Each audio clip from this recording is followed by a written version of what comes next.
আজ আমরা শুনব সোনার খাঁচায় বন্দি পাখি নামক গল্পটি।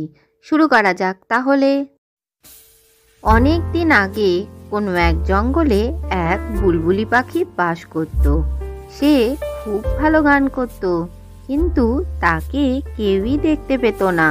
কিন্তু প্রত্যেক রাতে সবাই তার মিষ্টি সুরের গান শুনতে পেত।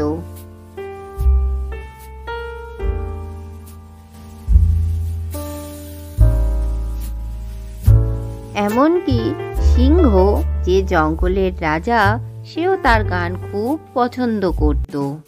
সত্যি এই পাখিটা তো খুব সুন্দর গান করে। ও হলো পাখিদের রাজা, আর একজন রাজার তো রাজমহলেই থাকা উচিত, নাকি জঙ্গলে? সেটা কি করে করব মহারাজ? আজ পর্যন্ত এই বুলবুলকে তো কেউ দেখেইনি।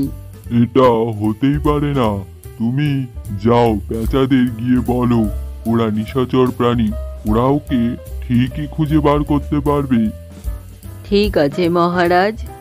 আর ওই পাখিটাকে দেখতে পেলেই আমার মহলে নিয়ে আসবে। এরপরে বাঘ সেনাপতি পেঁচাদের আদেশ দিল সেই বুলবুলি পাখিকে ধরে আনতে। কয়েক রাত খোঁজার পর তারা বুলবুলিকে ধরেই ফেলল, আর তারপর সেই বুলবুলিকে সোনার খাঁচায় বন্দি করে মহারাজের কাছে নিয়ে গেল।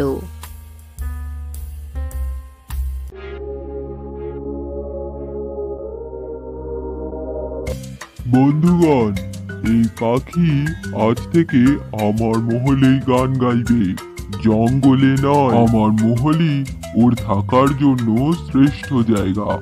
সেনাপতি, তাড়াতাড়ি বুলবুলিকে গান করতে বলো। বুলবুলি, তুমি গান করো, রাজা তোমায় আদেশ দিচ্ছে।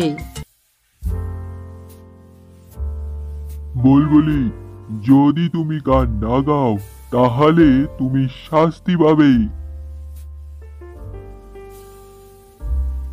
মহারাজ, আমি কি কিছু বলতে পারি? তোমার এত সাহস কি করে হলো? বলো, কি বলতে চাও? আমি এই জঙ্গলে অনেক বছর ধরে বাস করছি, আর আমি এটা দেখেছি যে সমস্ত প্রাণীরাই মুক্ত অবস্থাতেই তাদের প্রতিভা দেখাতে পারে। ও মুক্ত হলেই গাইতে পারবে।